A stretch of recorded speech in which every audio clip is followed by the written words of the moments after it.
வணக்கம். மன அழுத்தம் அல்லது மன உளைச்சல், அதனால வரக்கூடிய கஷ்டங்கள், விளைவுகள் ரொம்ப கொடுமையானது.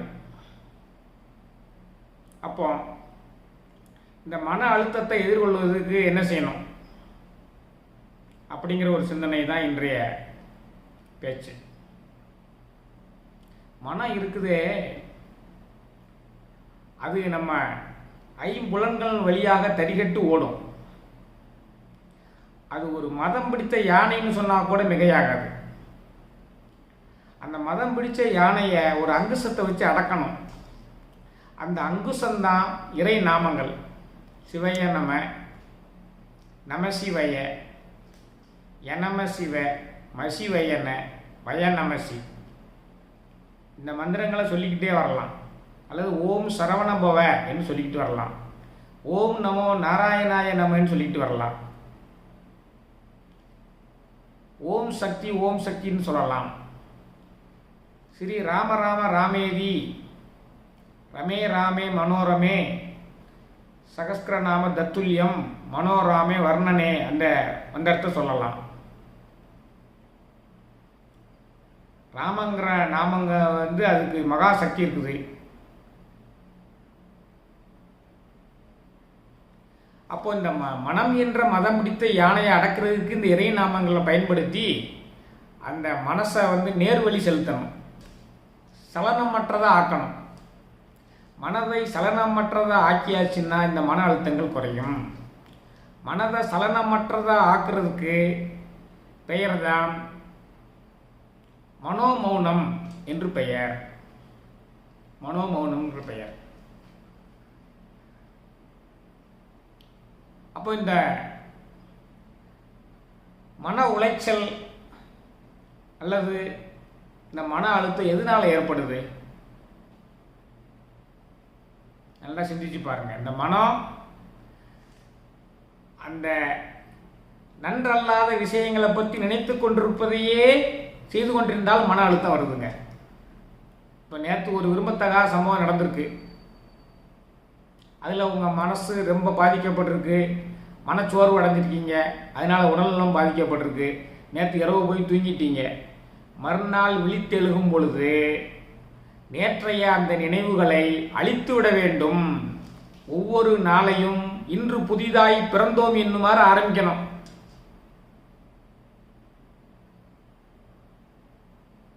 அதுதான் முக்கியமானது. புது ஸ்லேட் மாதிரி மனசு வச்சிருக்கணும். ஒன்றுமே எழுதியிருக்க கூடாது. அதில் பிறகு இன்னைக்குள்ள நினைவுகள்லாம் அதில் எழுதப்படும்.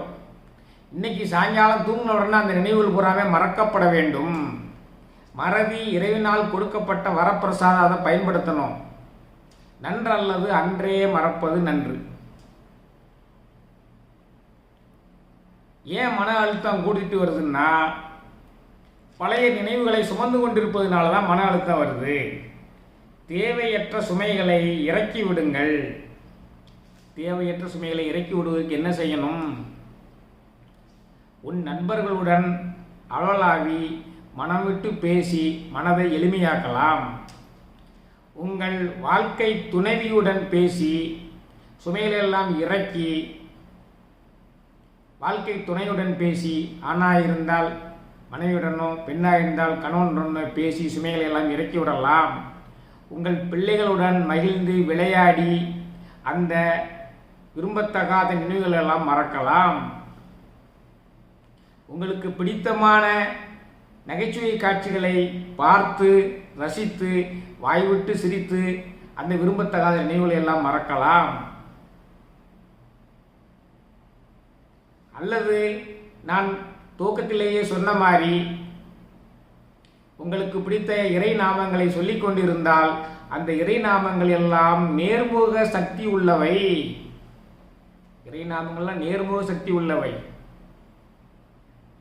சிவபுராணம் பாடலாம், கந்தர் அனுபூதி பாடலாம், வேல் விருத்தம் மயில் விருத்தம் கேட்கலாம். இப்படி உங்களுக்கு பிடித்தமானதெல்லாம் கேட்கலாம். கோளறு பதிகத்தை சத்தம் போட்டு படிக்கலாம். நமசிவாய பதிகம். சொற்றுணை வேதியன் சோதிவானவன் பொற்றுணை திருந்தடி பொருந்த கைசல கற்றுணை பூட்டியோர் கடலில் பாய்ச்சலும் நற்றுணையாவது நமசிவாயவே என்ற நமசிவாய பதிகம் 10 பாடல்கள் உள்ளது. 10 பாடல்களையும் கேட்கலாம். காதலாகி கசிந்து கண்ணீர் மல்கி ஓதுவார் தம்மை நன்னறிக்கு உயிப்பது வேதம் 4 மெய்ப்பொருளாவது நாதன் நாமும் நமசிவாயவே என்று திருஞான சம்பந்தர் பெருமான் அருளிய நமசிவாய பதிகத்தை கேட்கலாம். இவைகளெல்லாம் நேர்முக சிந்தனையை, அந்த ஒளி அலைகள் நீங்கள் இருக்கக்கூடிய இடத்தை சுற்றிலும் பிரதிபலிக்கக்கூடியவை. உங்கள் உள்ளத்தை தீய சக்திகளும் துன்ப நினைவுகளும் உங்களை நெருங்க விடாமல் காக்கக்கூடியவை.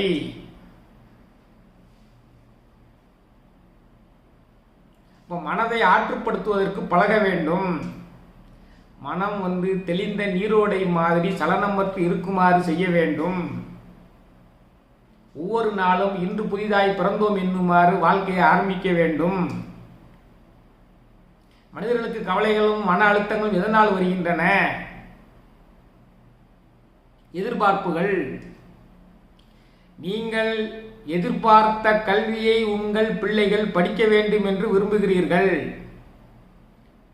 அது நடக்காமல் போனால் மன அழுத்தத்துக்கு உள்ளாகிறீர்கள். ஒன்றே ஒன்று தெரிந்து கொள்ளுங்கள்.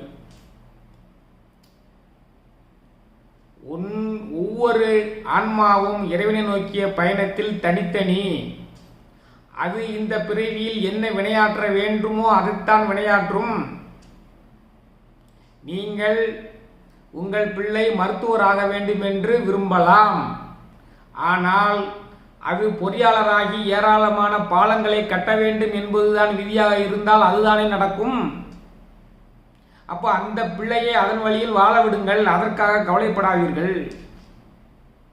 உங்கள் பிள்ளை என்ன வேலை பார்க்க வேண்டும் என்று நீங்கள் முடிவு செய்யாதீர்கள். அதனுடைய இஷ்டப்படி அதை போகட்டும். மன அழுத்தம் குறையும். அது விரும்பிய கல்வியை படிக்கட்டும். திருமணமும் அதேபோல் நிச்சயிக்கப்பட்ட ஒன்று. திருமணம் நிச்சயிக்கப்பட்ட ஒன்று. இன்னாருக்கு இன்னார் என்று எழுதி வைத்தானே தேவன் அன்று. நிறைய பெற்றோர்கள் திருமணம் நடக்கவில்லை என்று மன அழுத்தத்தில் இருக்கிறீர்கள். மன அழுத்தத்தை விடுங்கள். உங்கள் மகனுக்கோ மகளுக்கோ உரிய ஒரு ஜீவன் கண்ணில் தட்டுப்படும் வரை நீங்கள் மணமகனையோ மணமகளையோ தேடிய அளவில் தவறு கிடையாது. அது சிலருக்கு சில நாட்களிலேயே அமையும், சிலருக்கு சில வாரங்களில் அமையும், சிலருக்கு சில மாதங்களில் அமையும், சிலருக்கு சில வருடங்களில் அமையும். அதுவரை பொறுமையாக முயற்சியை தொடருங்கள். ஏனென்றால் இந்த பிறவியில் இந்த பையன் எந்த பையனை எந்த பெண்ணை சந்திக்க வேண்டுமோ அது நடக்கும் வரை நடந்து கொண்டுதான் இருக்கும்.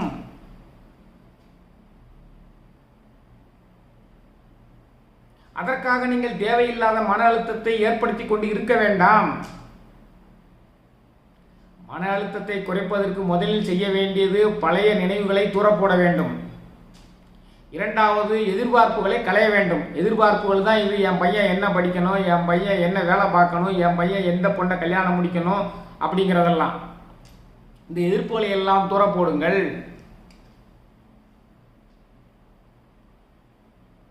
மனதை ஐம்புலன்கள் வழியாக செல்லாதவாறு மெய்வாய் விழி நாசியோடும் செய்வாம் ஐவாய் வழி செல்லும் அவாவினை அடக்க வேண்டும். அந்த மனம் என்பது ஒரு மத யானையை போன்றது. அதை சிவயனம என்ற மந்திரத்தின் மூலமாகவோ வேறு தெய்வங்கள் மந்திரம் மூலமாகவோ அங்குசமாக பயன்படுத்தி அந்த மனதை அடக்க வேண்டும்.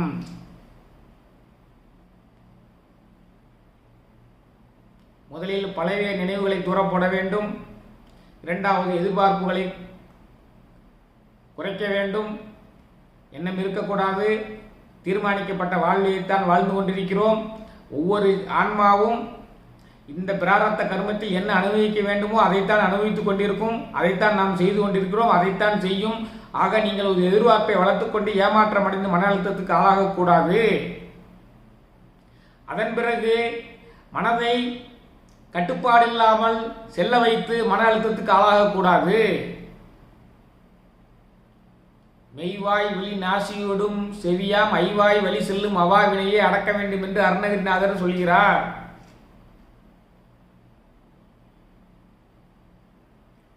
ஆக இந்த காரணங்களிலெல்லாம் தான் நாம் மன அழுத்தத்துக்கு ஆளாகிறோம். மன அழுத்தம் என்பது ஒரு செயின் ரியாக்ஷன்.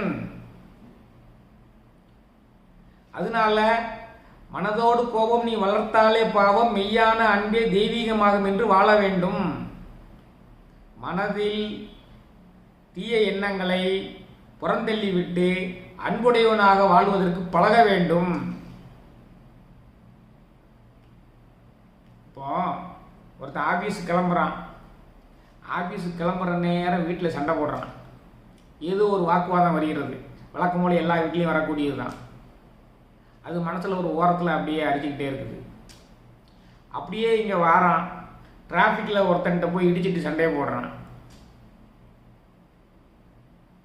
பார்த்துக்கிட்டே வாங்க எதனால அந்த செயின் ரியாக்ஷன் வருது. அதே உணர்வோட ஆஃபீஸுக்கு வரான், ஆஃபீஸில் உள்ளவங்கள்ட்ட போகிறான், எரிஞ்செறிஞ்சு விழுகிறான். அன்னைக்கு நாள் முழுதும் பாழாகி விடுகிறது.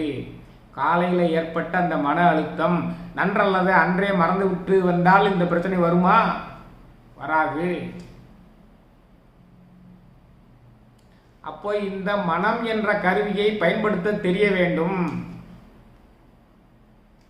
நடந்ததையே நினைத்திருந்தால் அமைதி என்றும் இல்லை என்று கண்ணதாசன் சொல்றாரு. நடந்ததையே நினைச்சிட்டு இருக்காத, உடனே தூர போட்டுரு, அது ஒரு வழி. எதிர்பார்ப்புகளை குறை, மன அழுத்தம் வராது. நடப்பது நடந்தே தீரும், அதுதான் தீர்மானிக்கப்பட்ட வாழ்க்கை, அதை வாழ்ந்து கொண்டு போ, மன அழுத்தம் வராது. பிறகு ஐம்புலன்கள் வழியாக செல்லக்கூடிய ஆசையை அவாவினையும் அடக்கு, மன அழுத்தம் வராது. இந்த மனதை செம்மப்படுத்தியாச்சுன்னா மன அழுத்தமும் மன உளைச்சலும் வராது. மனம் செம்மைப்பட்டாச்சுன்னா ஆசைக்காக போய் எங்கேயும் ஏங்காது, மண்ணை தேடி அலையாது, பொண்ணை தேடி அலையாது, பெண்ணை தேடி அலையாது, அதனால பல சிக்கலில் போய் விழாது.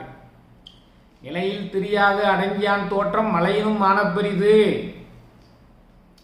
வாழ வேண்டிய முறைப்படி அடக்கமாக வாழ்வதனுடைய உருவம் மலையை விட பெருசுங்காரு. நிலையில் தெரியாது அடங்கியான் தோற்றம் மலையினும் மானப்பெரிது. நமக்கு கொடுக்கப்பட்ட இதனால் கொடுக்கப்பட்ட வாழ்க்கையை அதன் வழியிலே வாழ்ந்து போக வேண்டும். மிகப்பெரிய இன்பங்கள் வரும் பொழுதும் கூத்தாடக்கூடாது, மிகப்பெரிய துன்பங்கள் வரும்போதும் வாடி போகக்கூடாது. வாடி நின்றால் ஓடுவதில்லை, நீ வாடி வாடி முக்காடு போட்டு அழுது கொண்டு என்ன பயன்? ஒன்றும் விளையப் போவதில்லை. அடுத்து நடக்க வேண்டியதை பாரு. எத்தனை முறை கீழே விழுகிறோம் என்பது முக்கியமில்லை, எத்தனை முறை எழுந்திருக்கிறோம் என்பதுதான் முக்கியம். இவையெல்லாம் மன அழுத்தத்தையும் மன உளைச்சலையும் குறைக்கும். மனமது செம்மையானால் மந்திரம் ஜெபிக்க வேண்டாம். மனத்தை கட்டுப்படுத்தி நல்வழி செலுத்தி சலனம்பட்டு இருக்க பழகிட்டீங்கன்னா மந்திரம் கூட வேண்டியதில்லை. அதுக்கு தான் அந்த மந்திரமே. ஒருத்தனுக்கு மனமே சரியா இருக்குது அப்படின்னு சொன்னோம்னா மந்திரம் இருக்கு. மனமது செம்மையானால் மந்திரம் ஜெபிக்க வேண்டாம். மனமது செம்மையானால் வாசியை நிறுத்த வேண்டாம்.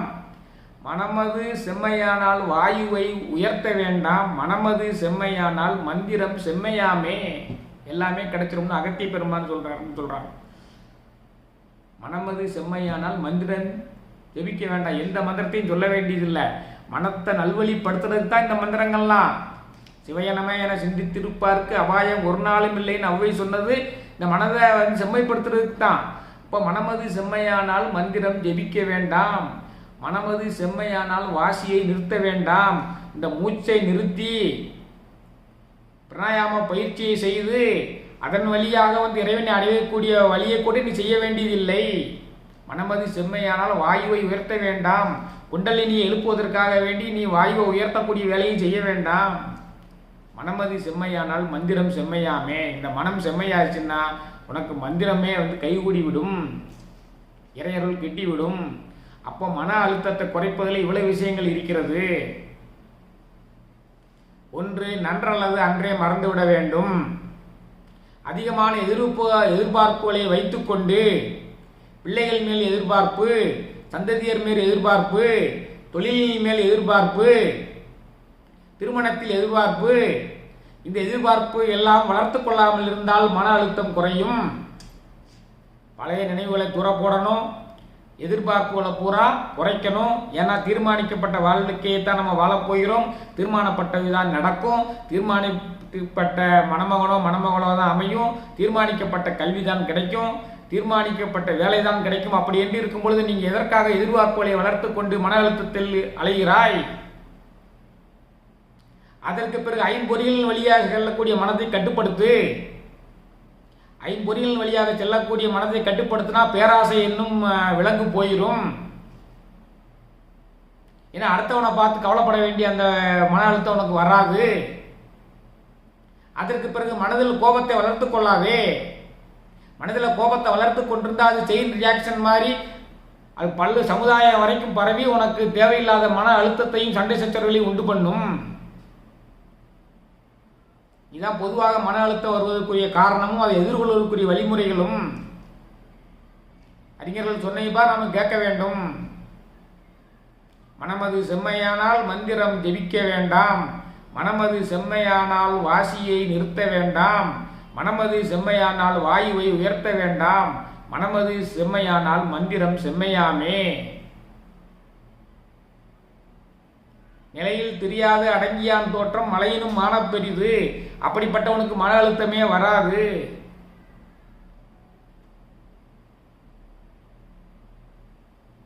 ஆக அன்பே சிவம் என்ற கொள்கையில் குற்றங்களை எல்லாம் மறந்து, குற்றங்களை எல்லாம் நேற்றைய நடந்த குற்றங்களையும் துன்பங்களையும் இன்றைய நாளுக்கு கடத்தாமல் ஒவ்வொரு நாளும் புதிதாக பிறந்தோம் என்னுமாறு வாழ்க்கையை தொடங்கி அன்றைய பொழுதில் எதிர்பார்ப்புகளை எல்லாம் குறைத்து கொண்டு, அந்த எதிர்பார்ப்புகளுக்காக பிறரிடம் தர்க்கம் பண்ணுவதை குறைத்து கொண்டு அமைதியான முறையில் இருந்து அந்த மனதை சலனமற்ற நிலையில் வைத்து கொண்டிருக்க வேண்டும்.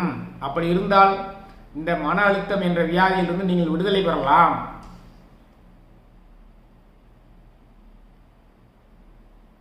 சரி, அப்படி ஒரு விதமாக அழுத்தத்துக்கு உண்டாகிவிட்டால் அதற்கு ஒரே வழி இறைவனை சிக்கன பற்றி கொள்வதுதான். உங்களுக்கு பிடித்த இறைவனுடைய நாமத்தை கண்ணை மூடிக்கொண்டு சொல்லிக் கொண்டிருங்கள். கண்ணை மூடிக்கொண்டு உருவநீதியை நினைத்து கொண்டு உங்களுக்கு பிடித்த நாமத்தை சிவய நம என்றோ, நமசிவய என்றோ, ஓம் சரவணபவ என்றோ, ஓம் நாராயண நம என்றோ சொல்லிக் கொண்டிருக்க வேண்டும். மனதை ஒருமுகப்படுத்த வேண்டும். நேர்முறை சிந்தனையில் தரக்கூடிய பதிகங்களை எல்லாம் பாட வேண்டும். இப்படியெல்லாம் செய்து கொண்டிருந்தால் அந்த மனமான மத யானையை நீங்கள் அடக்கி விடலாம். தேவையான அழுத்தங்களிலிருந்து விடுதலை பெறலாம். நன்றி, வணக்கம்.